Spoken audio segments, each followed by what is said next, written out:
Selamat pagi, Ci Silvi dan teman-teman.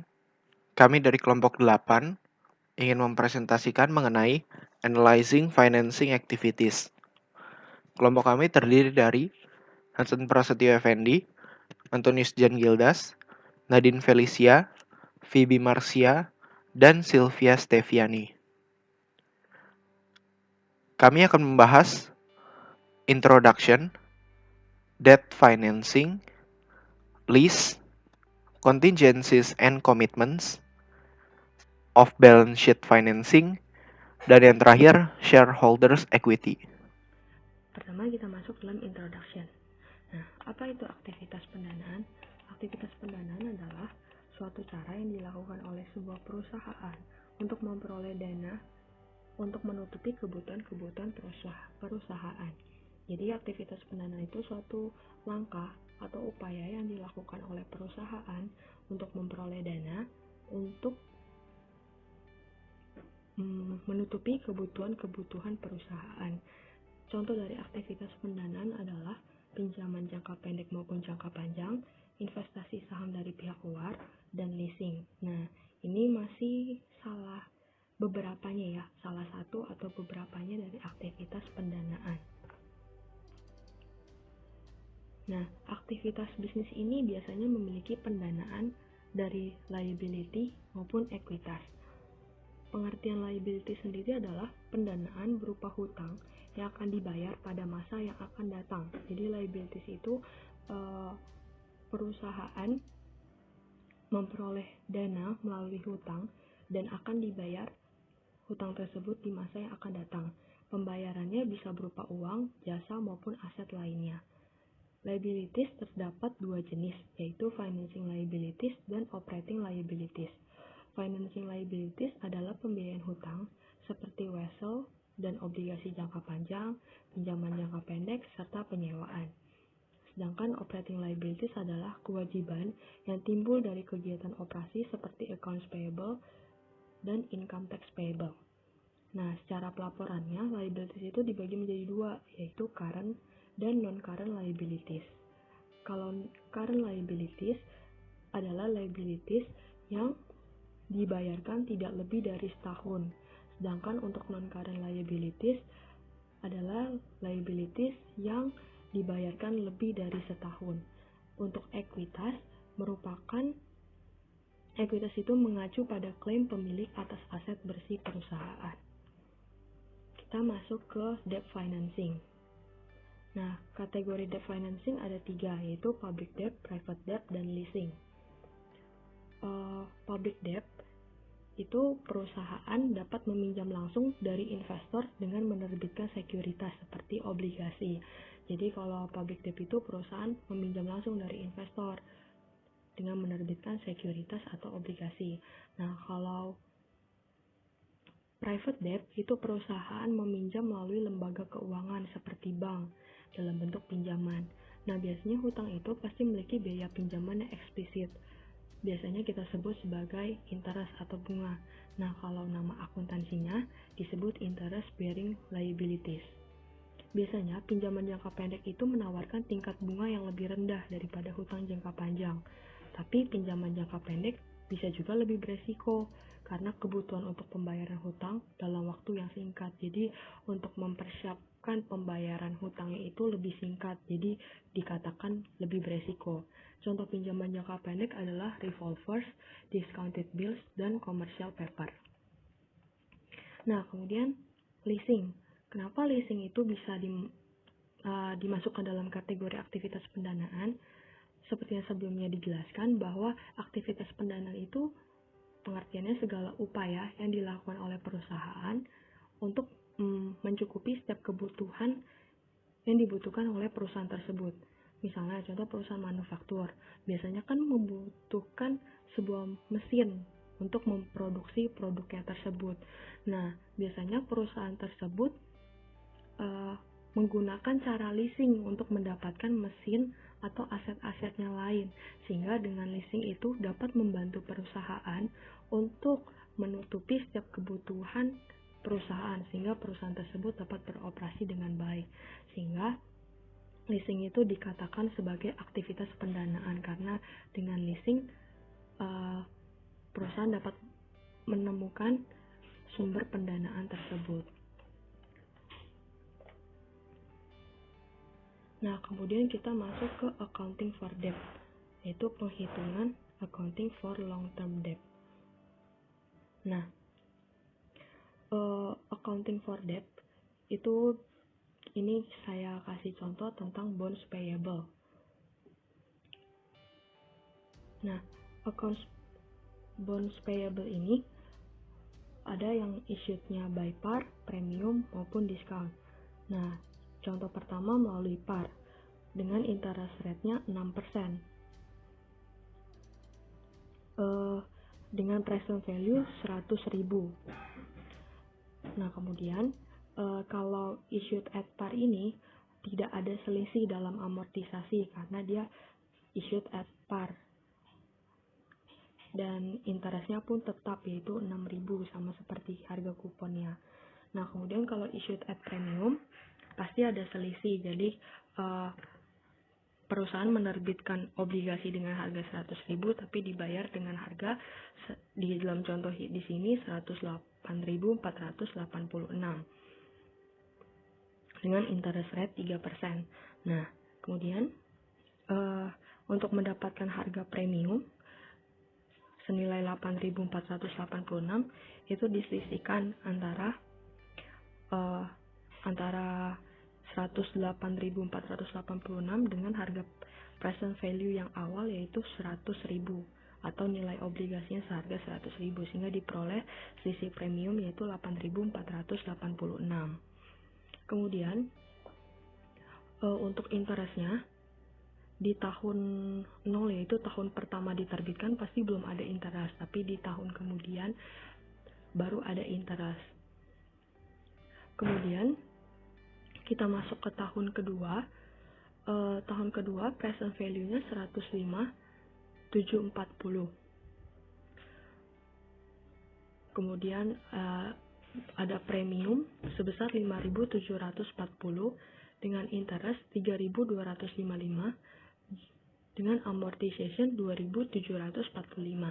Nah, di tahun pertama yaitu dengan harga present value 105.740 bisa mendapatkan harga 105.740 dengan cara present value di tahun 0 yaitu 108.486 diselisihkan dengan amortization tahun pertama yaitu 2.745 sehingga diperolehlah present value 105.740 untuk tahun pertama.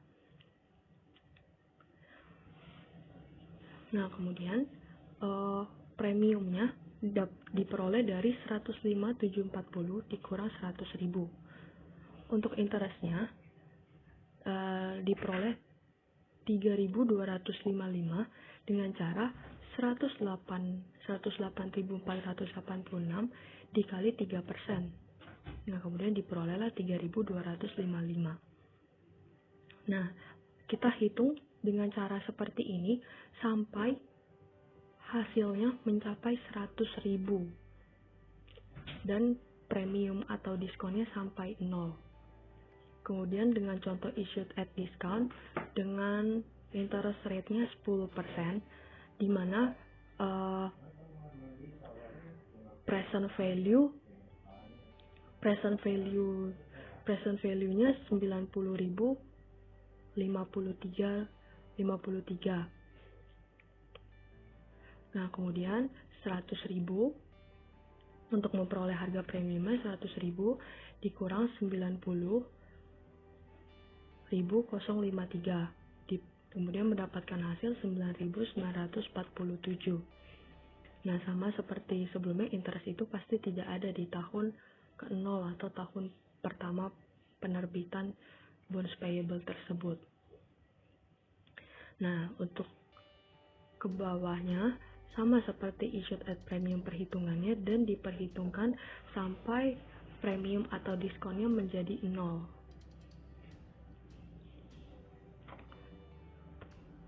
Nah, kemudian accounting treatment itu seperti penerapan penerapannya seperti penerapan bonds payable tersebut. Jadi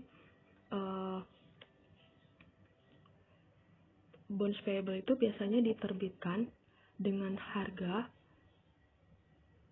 fair value, bukan dengan harga present value. Nah, ini yang tadi ya, yang sudah dijelaskan perhitungan untuk amortization-nya. Nah, kemudian untuk debt related disclosure ini adalah seperti gimana sih penempatan dalam laporan keuangan untuk liabilities dan equity-nya. Jadi di sini ada abbreviated income statement, abbreviated balance sheet, dan di sini ada notes disclosure-nya ya. Jadi lebih menjelaskan bagaimana peletakan dan penyusunan untuk liabilities dan equity dalam laporan keuangan. Mengenai fair value accounting. Nah, seperti yang sudah dijelaskan sebelumnya, kita kan sedang membahas mengenai debt financing nih, yang artinya itu pasti ada hubungannya dengan bonds payable. Nah, nilai dari bonds payable ini tuh dalam saat kita melakukan pelaporan, itu tuh kita bisa menggunakan fair value accounting maupun amortized value. Bedanya tuh apa sih? Bedanya itu kalau kita menggunakan fair value accounting, maka kita akan mencatatnya itu dengan menggunakan interest rate saat ini. Sedangkan untuk amortized value itu kita akan mencatatnya berdasarkan interest rate pada saat kita melakukan penerbitan bonds tersebut. Sehingga pasti nilai pada fair value dan amortized value itu tidak akan sama. Mungkin bisa sama jika interest rate-nya itu pada saat tanggal penerbitan dan tanggal hari ini tuh tidak berbeda jauh, pasti hasilnya juga tidak akan berbeda jauh. Tapi jika interest rate itu ada perbedaan yang cukup tinggi, maka hasil nilainya itu pun pasti akan berbeda juga. Nah, kalau berbeda gitu, terus penerapannya tuh gimana? Menurut US GAAP maupun IFRS, itu tuh tidak diwajibkan perusahaan menggunakan fair value accounting. Namun, US GAAP dan IFRS itu menghimbau dan mengharapkan perusahaan itu untuk mencatatnya berdasarkan fair value accounting. Lalu, dampak penggunaan fair value accounting terhadap laporan keuangan dan liquidating value itu bagaimana? Kalau untuk laporan keuangan, maka dalam penggunaannya itu pasti itu akan muncul unrealized gain or loss sementara. Sehingga seorang analis itu harus dapat mengidentifikasi hal tersebut dan tidak memperhitungkan unrealized gain or loss yang sementara ini ke dalam sustainable income. Kenapa muncul itu secara sementara? Karena biasanya itu kan suku bunga itu kan pasti berubah-berubah. Jadi kalau misalkan kita menggunakan fair value itu, pasti nanti kalau misalkan nanti suku bunganya berubah, nanti kita pasti akan muncul si unrealized gain or loss ini, tapi secara sementara. Sehingga seorang analis itu pasti harus mengeluarkannya dalam melakukan perhitungan sustainable income. Nah, lalu untuk liquidating value itu bagaimana? Namun sebelumnya kita harus tahu dulu apa arti liquidating value. Liquidating value itu adalah berapa sih nilai dari physical assetnya perusahaan tersebut kalau misalkan perusahaan tersebut itu bakal bangkrut. Jadinya, kalau misalkan kita menggunakan fair value ini, kita itu dapat memperkirakan liquidating value dari hutang itu sendiri. Saat hutang tersebut akan dilunasi dengan segera. Tapi kalau misalkan kita itu baru akan melunasi hutangnya itu saat jatuh tempo, kita itu tidak bisa menggunakan fair value ini karena kurang efektif. Sehingga perusahaan itu biasanya yang cocok untuk menggunakan fair value accounting ini itu adalah perusahaan-perusahaan yang financial institution, yang dimana contohnya adalah perbankan. Kenapa? Karena biasanya aset dan liability dari perusahaan-perusahaan financial institution ini itu tuh akan sangat peka dengan perubahan dari interest rate ini. Sehingga ini akan sangat cocok jika digunakan untuk financial institution. Lalu selanjutnya saya akan menjelaskan mengenai future debt retirement. Jadi seorang analis itu harus dapat melakukan analisa atas future debt payment schedule mereka dengan seksama. Mengapa? Karena dengan melakukan analisa dengan seksama tersebut, kita itu dapat membantu perhitungan cash flow forecasting. Dan analis tersebut juga harus menggunakan future debt payment schedule ini itu untuk melakukan evaluasi atas perusahaan. apakah perusahaan tersebut itu mampu untuk membayar hutang-hutangnya atau tidak saat jatuh tempo. Nah, saat perusahaan tersebut tidak dapat melunasi hutangnya, maka biasanya perusahaan tersebut akan melakukan refinancing dengan fresh borrowing, atau biasa kita bisa sebut dengan gali lubang tutup lubang. Nah, namun seorang analis itu tuh tidak dapat mengasumsikan bahwa perusahaan tersebut itu akan melakukan refinance, apalagi untuk perusahaan yang kondisi keuangannya kurang baik. Kayak anggapannya kalau misalkan perusahaan itu kondisi keuangannya udah buruk, masa kita masih mau minjem lagi untuk nutup si hutang ini, kan nggak mungkin. Jadi seorang analis itu tidak bisa mengasumsikan langsung seperti itu. Lalu selanjutnya saya akan menjelaskan mengenai protections. Nah, biasanya itu kreditur itu akan memiliki kontrak secara eksplisit dengan debiturnya. Kontrak ini itu pastinya bertujuan untuk melindungi uang yang dipinjamkan oleh kreditur kepada debitur. Nah, cara yang biasanya digunakan oleh kreditur dalam melindungi uangnya itu adalah tiga ini, yaitu seniority, covenants, dan analyzing protection. Yang pertama, seniority itu adalah urutan prioritas yang dalam melakukan pembayaran hutang. Jika suatu saat perusahaan tersebut mengalami pembubaran atau kebangkrutan, dan biasanya itu urutan prioritasnya ini tuh sudah ditentukan terlebih dahulu oleh pihak-pihak yang berwenang. Yang kedua itu covenants. Covenants itu adalah perjanjian yang dibuat oleh kreditur dalam rangka mengamankan investasinya. Untuk lebih lengkapnya akan saya jelaskan setelah ini. Yang ketiga itu adalah analyzing protection. Jadi, analis itu harus memahami protection yang tersedia bagi kreditur dan bagaimana cara mengimplikasikannya. Melakukan analyzing protection ini itu juga penting untuk equity analysis. Nah, sekarang saya akan menjelaskan lebih lanjut mengenai covenants. Covenants itu berdasarkan sifatnya kita dapat bagi menjadi dua, yaitu ada affirmative covenants dan negative covenants. Affirmative covenants itu biasanya itu perjanjiannya itu akan menjelaskan mengenai keputusan apa yang harus diambil oleh manajemen. Sehingga kreditur yang meminjamkan uangnya itu mendapatkan keyakinan untuk meminjamkan uangnya. Sedangkan untuk negative covenants itu, biasanya perjanjian tersebut itu akan melakukan pembatasan terhadap manajemen. Pembatasan ini itu dimaksud agar manajemen itu tidak mengambil keputusan yang dapat merugikan si kreditur ini. Nah, biasanya pada negative covenant itu biasanya terdapat constraint atau yang menjelaskan saat perusahaan telah melanggar perjanjian. Dan akan muncul yang namanya penalties atau restriction yang akan muncul saat perjanjian tersebut itu telah dilanggar. Pada negative covenants itu, si kreditur itu juga bisa loh melanggar debitur untuk melakukan pembagian dividen, pembatasan peminjaman lebih lanjut, menerbitkan senior debt, melakukan capital expenditure, dan melakukan merger and acquisition. Batasannya ini tuh tujuannya tuh apa sih? Agar tidak terjadi penurunan net asset, sehingga tidak terjadi pendistribusian aset kepada pemegang saham maupun kreditur baru.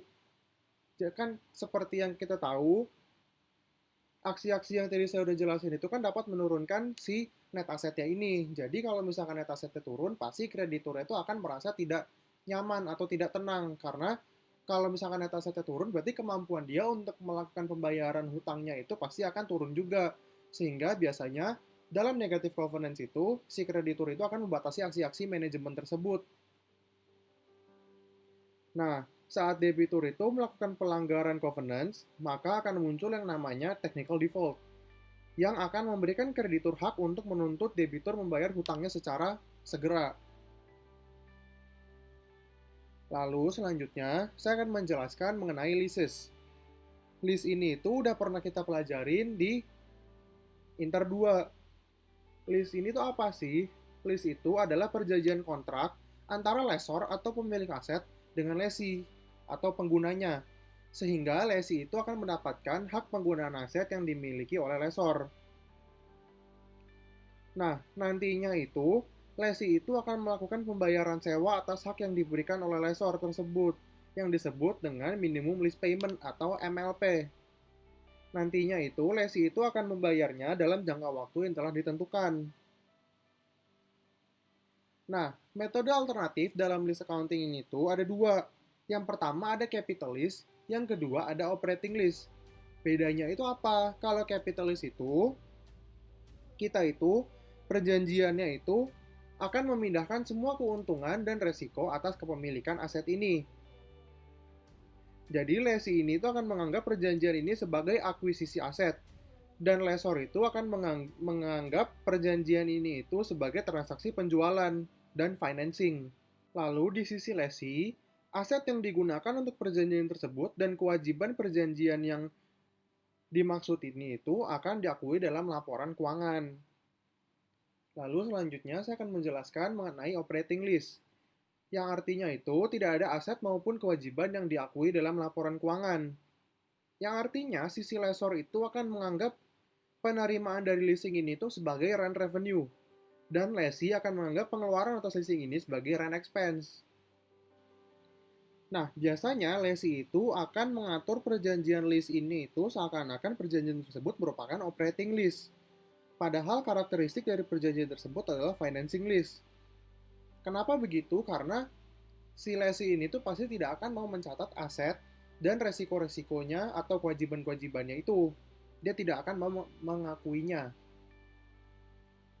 Hal ini itu disebut dengan off-balance sheet financing, yang artinya tidak ada aset maupun liabilities yang dicatat pada laporan keuangan. Padahal banyak benefit dan resiko atas kepemilikan dari aset tersebut yang telah berpindah ke lesi. Lalu selanjutnya saya akan menjelaskan mengenai bagaimana perlakuan akuntansinya dan pelaporannya untuk si list ini. Yang pertama, saya akan menjelaskan list classification and reporting untuk capital list dulu. Nah, untuk si capital list ini itu, lesi ini itu akan mengklasifikasikan dan mencatat sebuah perjanjian list ini itu sebagai capital list kalau misalkan kriteria-kriteria ini itu dapat dipenuhi. Yang pertama, perjanjian list tersebut itu memindahkan kepemilikan atas aset ke lesi pada masa perjanjian list itu selesai.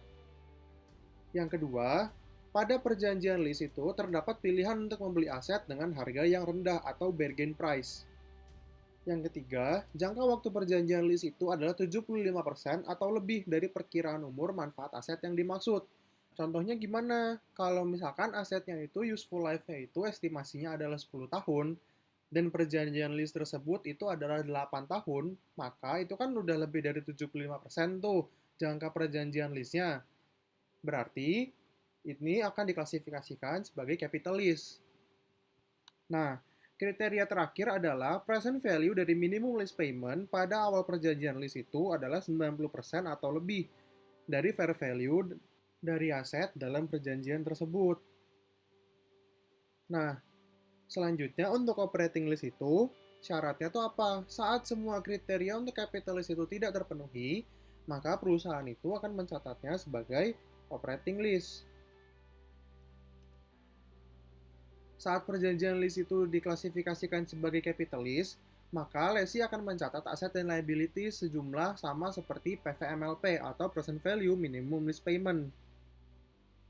Aset yang berada dalam perjanjian list ini itu harus dicatat penyusutannya dan harus sama dengan kebijakan normal dari lesi mengenai depresiasi. Nah, standar akuntansi yang berlaku itu mengharuskan lesi untuk melakukan pengungkapan atau disclosure atas yang pertama, future minimum list payment, dan harus dipisahkan antara capital dan operating list untuk setiap 5 tahun berjalan dan total setelahnya. Yang kedua adalah rental expense untuk setiap periode berjalan saat laporan laba rugi itu harus dilaporkan. Lalu selanjutnya saya akan menjelaskan mengenai list disclosures. Standar akuntansi itu mengharuskan perusahaan dengan perjanjian capital list untuk melaporkan list aset dan list liability pada laporan keuangannya. Bahkan, semua perusahaan itu harus melakukan pengungkapan atas future list commitments untuk capital dan non-cancelable operating list. Dampak dari operating list dengan capital list, yang pertama ada operating list mengecilkan kewajiban, yakni dengan meningkatkan rasio solvabilitas seperti melunasi seluruh hutang yang ada dengan menggunakan seluruh aset yang dimilikinya. Solvabilitas itu kayak kemampuan perusahaan untuk membayar kewajibannya dengan menggunakan aset yang dimilikinya. Lalu yang kedua ada operating list mengecilkan aset, yaitu dengan dapat meningkatkan rasio laba atas investasi. Yang ketiga, operating list menunda pengakuan beban, yaitu dengan melebihkan nilai pendapatan di awal masa sewa dan mengecilkan nilai pendapatan di masa sewa. Yang keempat, ada operating list mengecilkan kewajiban lancar dengan mengabaikan bagian saat ini dari pembayaran pokok sewa, dengan meningkatkan rasio lancar dan ukuran likuiditas lainnya.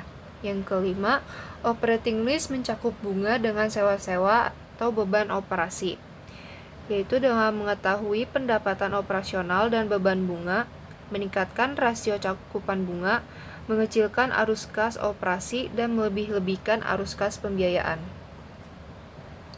Selanjutnya ada contingents and commitment. Contingents adalah potensi kerugian dan keuntungan yang resolusinya bergantung pada satu atau lebih kejadian di masa depan. Contingent dibagi menjadi dua, yaitu ada contingents liabilities, yaitu dibagi lagi menjadi 3. Yang pertama ada kontingensi dengan potensi klaim atas sumber daya. Yang kedua, untuk mencatat kewajiban kontingensi dan kerugian, dua kondisi harus dipenuhi. 1. Kemungkinan yaitu aset akan turun nilai atau liabilitas timbul. Dan kedua, jumlah kerugian dapat diperkirakan secara wajar. Lalu poin yang ketiga, untuk mengungkapkan kewajiban kontingensi dan kerugian, setidaknya harus ada kemungkinan timbulnya secara wajar. Lalu contingent asset, yang pertama ada kontingensi dengan potensi tambahan pada sumber daya. Yang kedua, aset kontingensi dan keuntungan tidak dicatat sampai kontingensi tersebut diselesaikan. Yang ketiga, aset kontingensi dan keuntungan dapat diungkapkan jika probabilitas realisasinya sangat tinggi. Contoh soal kontingensi liabilitas itu misalnya PT XYZ mengalami tuntutan hukum karena masalah hak cipta, di mana PT XYZ harus membayar penalti sebesar 1 juta rupiah. Karena ada kemungkinan yang timbul secara wajar, maka disebut dengan kontingensi liabilitas. Sedangkan kontingensi aset biasanya berkaitan dengan kemungkinan penerimaan dari donasi, sumbangan, hadiah, pengembalian pajak, dan tuntutan hukum yang dimenangkan. Berikutnya ada analyzing contingents. Yang pertama dengan deskripsi kontingensi dan tingkat resikonya. Deskripsi kontingensi, apakah kontingensi tersebut liabilitas atau aset. Lalu untuk tingkat resikonya, apakah mengalami kerugian atau keuntungan. Yang kedua, jumlah yang beresiko dan bagaimana diperlakukan dalam menilai eksposur risiko. Yang ketiga, membebankan biaya jika ada terhadap pendapatan. Notesnya, cadangan kerugian tidak mengubah eksposur risiko, tidak memiliki konsekuensi arus kas, dan tidak memberikan asuransi. Berikutnya commitments. Commitments yaitu potensi klaim terhadap sumber daya perusahaan karena kinerja masa depan berdasarkan kontrak. Komitmen lebih dikenal dengan ikatan janji atau kontrak yang tidak dapat dibatalkan secara sepihak dan harus dilaksanakan apabila persyaratan yang disepakati bersama dipenuhi. Jenis komitmen juga ada dua, yaitu komitmen tagihan dan komitmen kewajiban. Komitmen tagihan itu dari pihak debitur, sedangkan komitmen kewajiban dari pihak bank. Transaksi komitmen di awal tahun belum mempengaruhi neraca dan laba rugi. Sedangkan transaksi komitmen yang jatuh tempo barulah yang mempengaruhi neraca dan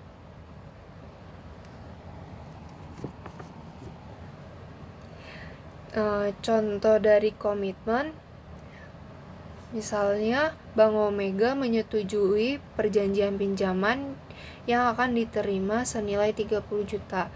Maka transaksinya itu harus dicatat pada sisi rekening administratifnya.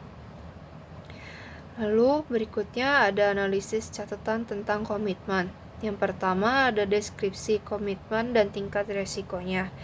Deskripsi komitmen, apakah komitmen dari tagihan atau kewajibannya. Yang kedua, jumlah yang beresiko dan bagaimana diperlakukan dalam menilai eksposur risiko. Yang ketiga, kondisi waktu kontrak.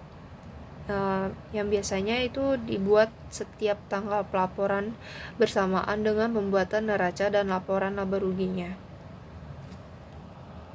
Sekarang saya akan menjelaskan apa itu off-balance sheet financing.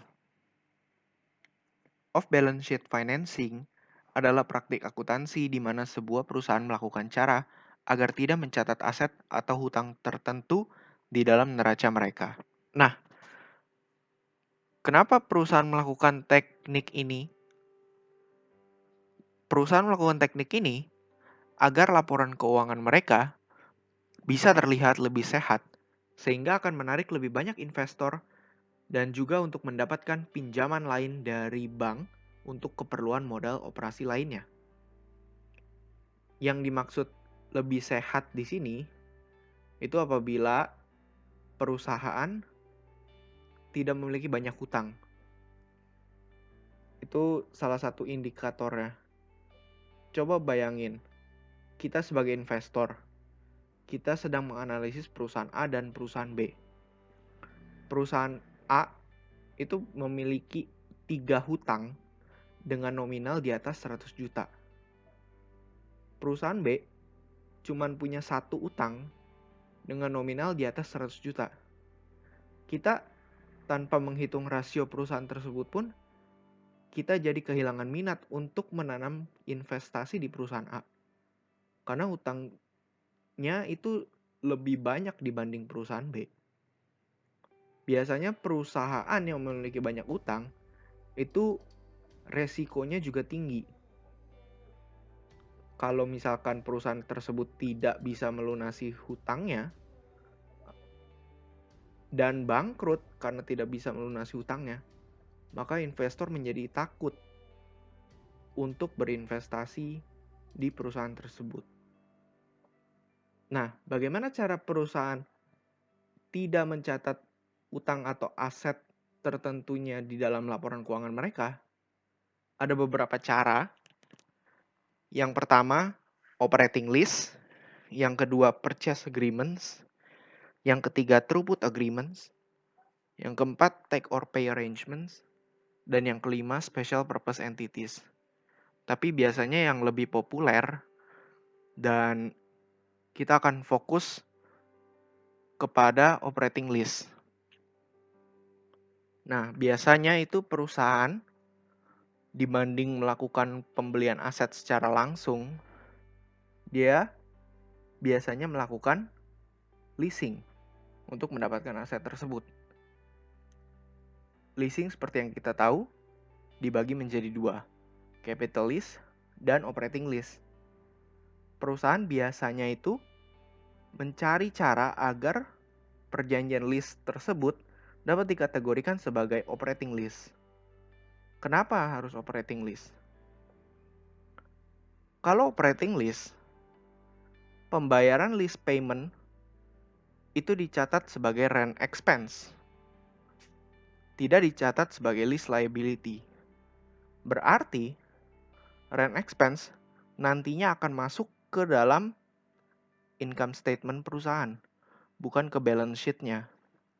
Sehingga di balance sheet tidak ada yang namanya lease liability atau hutang atas leasing tersebut.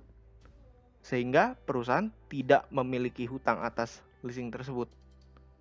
Dianggap tidak memiliki hutang atas leasing tersebut. Hanya pembayaran rent expense. Kewajibannya sama, tapi pengklasifikasiannya yang berbeda. Nah, kalau kita sebelumnya sudah membahas satu sumber dana untuk perusahaan, yaitu debt atau utang, sekarang kita akan membahas sumber dana lain yang dimiliki perusahaan, yaitu ekuitas atau equity. Equity mengacu pada pembiayaan pemilik atau pemegang saham perusahaan yang mencerminkan klaim pemilik atas aset bersih perusahaan. Shareholders equity ini biasanya berada di bawah kreditor. Artinya, kreditor dulu yang diselesaikan. Baru kemudian shareholders equity ini. Nah, untuk analisis equity itu harus memperhitungkan beberapa standar pengukuran dan pelaporan seperti mengklasifikasikan dan membedakan antara sumber utama pembiayaan ekuitas. Apakah perusahaan dibiayai oleh share capital, ordinary maupun preference, atau dari retained earnings. Yang kedua, meneliti hak untuk golongan pemegang saham dan prioritasnya dalam likuidasi. Yang ketiga, mengevaluasi batasan hukum untuk distribusi ekuitas. Yang keempat, meninjau kontraktual hukum dan batasan lain tentang pembagian retained earnings. Yang kelima, menilai syarat dan ketentuan dari convertible securities, share options, dan lainnya yang melibatkan potensi penerbitan share capital. Reporting of share capital. Nah, pelaporan share capital ini harus meliputi penjelasan perubahan jumlah lembar modal saham yang beredar. Informasi ini diungkapkan dalam laporan keuangan atau catatan laporan keuangan. Nah, alasan mengapa adanya peningkatan dalam share capital outstanding. Yang pertama, ada penerbitan saham baru. Yang kedua, kalau ada pengkonversian dari convertible bonds dan convertible share capital preference. Yang ketiga, perusahaan itu membagikan share dividends atau melakukan share split. Yang keempat, penerbitan saham baru karena perusahaan melakukan akuisisi dan merger. Dan yang kelima, apabila ada yang menukar share option dan warannya, maka perusahaan juga menerbitkan saham baru atas penukaran tersebut. Selanjutnya, untuk alasan penurunan dalam share capital outstanding, yang pertama, pembelian saham untuk retirement of stock. Retirement of stock ini apa? Retirement of stock ini itu kayak pengcancelan share capital yang beredar. Jadi kalau perusahaan ingin mengcancel share-nya, dia harus membeli saham itu tersebut, kemudian baru di-cancel. Jadi saham tersebut udah nggak berlaku lagi. Yang kedua, pembelian kembali saham, berarti nanti akan masuk sebagai treasury share. Dan yang ketiga, reverse stock split. Selanjutnya ada treasury stock. Treasury stock adalah saham perusahaan yang diperoleh kembali setelah diterbitkan sebelumnya dan dibayar sepenuhnya. Kenapa perusahaan membeli kembali sahamnya? Pembelian kembali saham yang beredar sebagai saham treasury bisa terjadi karena beberapa alasan, di antaranya yaitu untuk menaikkan harga pasar saham, untuk dijual kembali kepada karyawan perusahaan, untuk dibagikan sebagai dividen, dan untuk menukar surat-surat berharga perusahaan lain. Beberapa ada yang menganggap bahwa pembelian kembali saham yang beredar merupakan pelunasan kembali saham dari para pemegang saham, sehingga pemegang saham itu tidak lagi menjadi pemegang saham perusahaan. Selanjutnya ada classification of share capital. Share capital terdiri dari share capital preference dan share capital ordinary. Share capital preference adalah saham istimewa yang memiliki karakteristik gabungan antara obligasi dan saham, karena memungkinkan pemegangnya untuk mendapatkan penghasilan yang tetap, tetapi pemegang saham ini tidak memiliki hak suara dalam RUPS. Lalu ada share capital ordinary. Share capital ordinary adalah saham yang memberikan bukti atas hak dan kewajiban menyangkut kepemilikan dalam perusahaan. Pemegang saham ini mungkin saja tidak mendapatkan dividen pada tiap akhir tahun, tetapi pemegang saham ini memiliki hak suara dalam RUPS. Selanjutnya ada retained earnings. Retained earnings adalah sebagian atau keseluruhan laba yang diperoleh perusahaan yang tidak dibagikan oleh perusahaan kepada pemegang saham dalam bentuk dividen. Jumlah laba yang tidak dibagi ini dapat digunakan oleh perusahaan untuk tambahan modal atau untuk memperbesar modal perusahaan. Keputusan untuk membagi atau tidak atas laba ditahan ini kepada pemegang saham akan ditentukan dalam rapat umum pemegang saham atau RUPS. Selanjutnya ada cash and stock dividend. Cash dividend adalah distribusi kas kepada pemegang saham. Tujuannya untuk apa sih? Tujuannya itu untuk dapat memacu kinerja saham di bursa efek yang juga merupakan return dari pemegang saham dibandingkan dengan dividen saham. Selanjutnya ada stock dividend. Stock dividend adalah distribusi saham perusahaan sendiri kepada pemegang saham secara rata. Perusahaan memberi stock dividend dikarenakan tidak cukup uang kas pada periode tersebut. Lalu selanjutnya ada property dividend, yaitu dividen yang dibayarkan dalam bentuk barang atau aktiva selain kas dan dalam bentuk investasi. Pemegang saham akan mencatat dividen yang diterimanya ini sebesar harga pasar aktiva tersebut. Akan tetapi, PT yang membagi property dividends akan mencatat dividen ini sebesar nilai buku aktiva yang dibagikan. Yang terakhir ada liquidating dividend, yaitu dividen yang dibagikan berdasarkan pengurangan modal perusahaan, bukan berdasarkan keuntungan yang diperoleh perusahaan. Pengurangan modal yang dimaksud adalah memakai akun share premium ordinary karena retained earnings-nya tidak mencukupi. Selanjutnya ada spin-off dan split-off. Spin-off adalah distribusi saham entitas anak kepada pemegang saham sebagai dividen aset dikurangi sebagai saldo laba. Lalu split-off adalah pertukaran saham entitas anak yang dimiliki oleh perusahaan dengan saham perusahaan yang dimiliki pemegang saham. Aset dikurangi dan saham yang diterima dari pemegang saham diperlakukan sebagai treasury share. Apa sih bedanya antara spin-off dan split-off itu? Yang pertama, spin-off menyiratkan tindakan bisnis, di mana sebuah perusahaan memisahkan divisi dan menciptakan entitas bisnis baru, yang secara terpisah terdaftar di bursa saham dan memiliki dewan direksi yang independen. Sedangkan pada split-off itu lebih mengacu pada proses divestasi perusahaan, di mana anak perusahaan memilih sebagai entitas yang terpisah dengan daftar independen dari saham modalnya.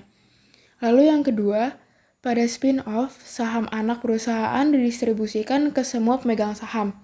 Tetapi pada split-off, pemegang saham perusahaan induk diharuskan untuk menukar saham mereka untuk mendapatkan saham di anak perusahaan. Lalu yang ketiga, pada spin-off itu untuk membuat identitas terpisah dari perusahaan baru. Sedangkan pada split-off untuk membuat perbedaan antara bisnis inti dan yang baru. Lalu selanjutnya ada Other Comprehensive Income atau OCI. Ada 5 komponen dalam Other Comprehensive Income, yaitu yang pertama adalah Unrealized Gain on Revaluation, yang kedua adalah Unrealized Gain or Loss on Hedging Instruments, yang ketiga adalah Unrealized Gain or Loss on Translation of Financial Statement, yang keempat adalah Unrealized Gain or Loss on non-trading securities, dan yang kelima adalah unrealized gain or loss on actuarial. Yang pertama, unrealized gain on revaluation adalah revaluasi merupakan salah satu metode penilaian aset tetap. Jika suatu entitas memilih menggunakan metode revaluasi, maka metode ini harus diterapkan secara konsisten oleh perusahaan.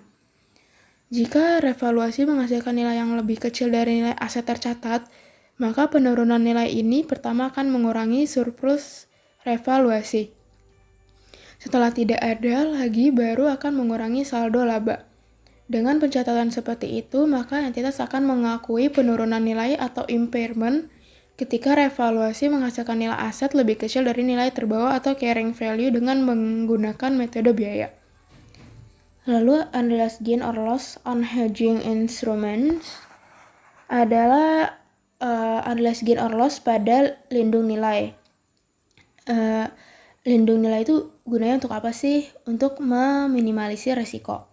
Salah satunya itu lindung nilai terhadap arus kas, yaitu lindung nilai terhadap risiko fluktuasi arus kas dari aktiva atau kewajiban yang diakui, atau terhadap transaksi yang diperkirakan akan terjadi yang berkaitan dengan risiko tertentu.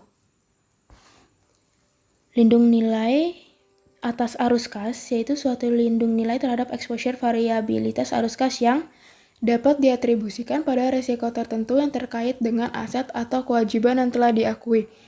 Misalnya seluruh atau sebagian pembayaran bunga di masa depan atas utang dengan suku bunga variabel, atau yang dapat diatribusikan pada risiko tertentu yang terkait dengan perakiraan transaksi yang kemungkinan besar terjadi dan dapat mempengaruhi laporan laba rugi.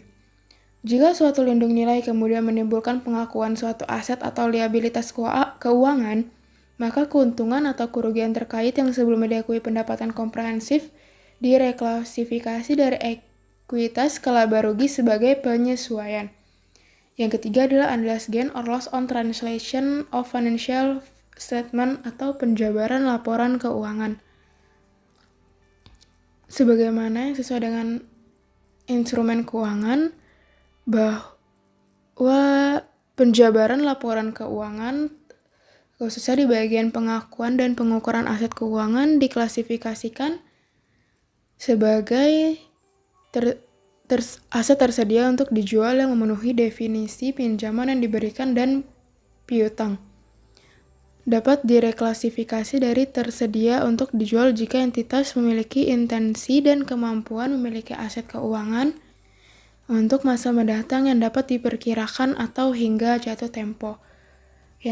Yang keempat adalah unrealized gain or loss on non-trading securities, yaitu unrealized gain or loss pada investasi saham yang dibeli bukan untuk dijual, melainkan untuk tujuan lain. Yang kelima adalah unrealized gain or loss on actuarial, yaitu asumsi aktuarial adalah asumsi demografi dan keuangan. Risiko aktuarial adalah dalam risiko ini, kewajiban imbalan pasti berbeda dari yang diharapkan karena perubahan asumsi aktuarial, sehingga dapat menyebabkan unrealized gain or loss. Demikian presentasi dari kelompok kami. Mohon maaf atas segala kekurangannya. Terima kasih.